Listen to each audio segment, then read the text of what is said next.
जनता जात पात से उठ करके इस बार वोट करेगी। ये जनताओं का पर्व है, ये जनताओं का चुनाव है। जो भी फिरका परस्त लोग आज इस फेरी में है, इस मिजाज से हैं कि मैं सिंबॉलिक हूं, मेरे पास ये सिंबल है, इस सिंबल को लेके मैं जीत रहा हूं, मैं विधानसभा जा रहा हूं, मैंने करोड़ों खर्च किए, वो भ्रम में है। जनता इन तमाम चीजों को जानती है, जनता सब जानती है। जब आप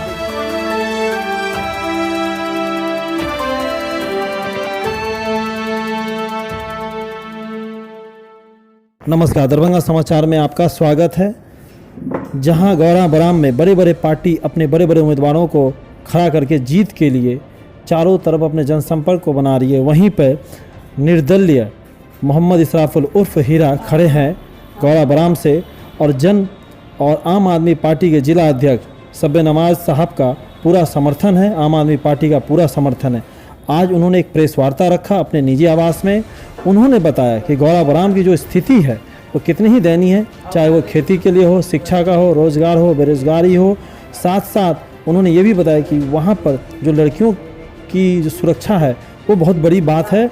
इसके लेके उन्होंने प्रेस वार्ता की। आइए सुनते हैं शब्बे नवाज साहब ने और मोहम्मद इसराफुल ने इस प्रेस वार्ता में क्या कहा। विधानसभा चुनाव और ये अल्प समय है ना, और एक लंबा सा विधानसभा मुश्किल है, लेकिन मीडिया बंधु को बुलाने का सबसे मुख्य उद्देश्य ये है कि जहाँ तक हम नहीं पहुँचे वहाँ तक मीडिया माध्यम से लोगों के बीच ये मैसेज जाए।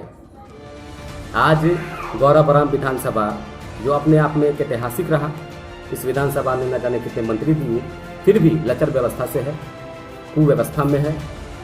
ना रोड, न नाला, न पुल, न पुलिया, न शिक्षा, न रोजगार, न स्वास्थ्य, न जाने इतनी कितनी ही व्यथाएं हैं जो बताने में शायद बड़ा लंबा समय लग जाएगा। लेकिन ये वो बातें हैं जो दिखती हैं, जो जनता आपसे सीधे रूबरू हो सकती है, जिसे आप चलते हुए झांक सकते हैं, देख सकते हैं। कमाल की बात तो ये है कि इन फिरका परस्तों ने जो इस विधानसभा से निर्वाचित हुए, चुने गए, मोटी मोटी मालाओं को पहनकर, बड़े बड़े बम पटाखे छोड़कर विधानसभा का जिन्होंने प्रतिनिधित्व किया, उन्होंने इस विधानसभा को क्या दिया? ये सवाल जनताओं का है और ये सवाल उन तमाम लोगों के लिए है जिन्होंने विधानसभा कुर्सी पर खुद को विराजमान पाया, लेकिन कभी इस विधानसभा के बारे में नहीं सोचा। जिन युवाओं ने जिन हाथों से उन्हें वोट दिया, उन हाथों को उन्होंने बेरोजगार किया। जिन माताओं ने अपना आशीर्वाद दिया, उन्हें मतलब इन लोगों ने कभी देखा नहीं कि वो किस जगह पर खड़े हैं। जैसे अभी बाढ़ की जो स्थिति आई थी, ये विधानसभा की सबसे मुख्य जो कुव्यवस्था है वो बाढ़ की है। बाढ़ में दो नुकसान है। पहला नुकसान तो वो है कि लगा हुआ फसल नाश हो जाता है। दूसरा नुकसान ये है कि बाढ़ का पानी जब ज़्यादा दिन रुकता है तो फिर उससे अगला खेती करने में दिक्कत होता है। तो पहले और बाद में दोनों में ही किसान मारे जाते हैं। बाढ़ में होने वाला जो क्षति है इसकी सुधि नहीं ली जाती है। अभी जब बाढ़ के समय में मैं इसके विधानसभा के कई गाँव में आया, मैंने भ्रमण किया, तो मैंने पाया कि जहाँ जहाँ भी सामूहिक किचन की व्यवस्था थी वो सारे के सारे लचर व्यवस्था में थे। कमाल की बात है, जब हमारे विकास पुरुष माननीय मुख्यमंत्री जी, मैं उनको आदर से सम्मान करता हूँ, नाम लेता हूँ, लेकिन उनकी एक बात से मैं काफ़ी दुखी हूँ कि जब खुद को वो विकास पुरुष कहते हैं तो विकास कहाँ है? अगर विकास ढूंढना है तो गौरा बराम के विधानसभा के धरती पर आए। वो जितनी कदम चलेंगे उन्हें कहीं विकास नहीं मिलेगा। गांव गांव, पग पग, हर जगह उन्हें एक भ्रष्टाचार दिखेगा। भ्रष्टाचार से लिप्त ये विधानसभा है।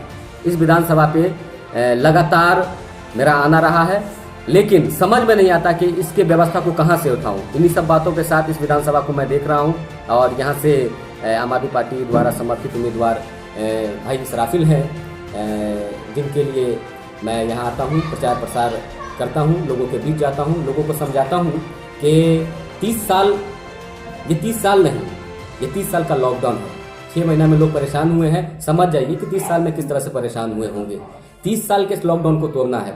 कमाल की बात तो अब इस बार होगी इस विधानसभा में कि इस बार सिंबॉलिक चुनाव जो बड़े बड़े दल के लोगों ने, जिस तरह से एनडीए ने या यूपीए ने अपने अपने उम्मीदवार को विधानसभा में भेजा है, वो निराश जाएगा। इन्होंने जो भी कहा है बिल्कुल सही है। अगर हम इस विधानसभा में अगर जीतते हैं और जीतने के बाद जितने भी काम इन्होंने बोला है ये सारा काम हम करेंगे, क्योंकि हम पहले आम आदमी पार्टी के लिए काम किए थे और जहाँ जहाँ भी हम गए हैं डोर टू डोर 80 मीटर जांच किए थे। उसके बाद जनता के बीच में हमको बहुत सारा प्यार मिला। होगा सबसे पहला अगर कोई काम होगा तो बाढ़ को लेके होगा, जिससे एक भारी नुकसान होता है। बाढ़ के लिए हम लोगों को जागृत भी करेंगे। आप अगर सही मायने में आ जाए तो बाढ़, जिसको लोग आज प्राकृतिक आपदा कहते हैं, वो प्राकृतिक आपदा नहीं है। लोगों को बताने समझाने की जरूरत है कि मानव निर्मित है। साहब, बाढ़ लाया जाता है, बाढ़ आता नहीं है। बाढ़ एक कारोबार है जिसको हर साल खोला जाता है। क्यों नहीं जून जुलाई से पहले बांध की मतलब व्यवस्था को ठीक की जाती है? ये लाया जाता है। बाढ़ रोकना है और बाढ़ को रोक करके इसके विकास में सहयोग देना है। साथ ही साथ दूसरा सबसे जो इसका मतलब मुख्य मुद्दा है वो है रोड का। अभी इस विधानसभा के आप लगभग गांव में जाएंगे तो आपको रोड नहीं मिलेगा। रोड मतलब ये नहीं कि रोड मतलब चलने योग्य, पगडंडी है साहब। आड़ियों से कछाड़ से लोग चलते हैं। कच्चा ही सही रास्ता होता है जहां तक लोग मतलब साइकिल से या मोटरसाइकिल से, ऐसे ऐसे गांव मिले हैं जहां के युवा 5 किलोमीटर के गांव में अपना मोटरसाइकिल रखते हैं और वहां से पैदल जाते हैं।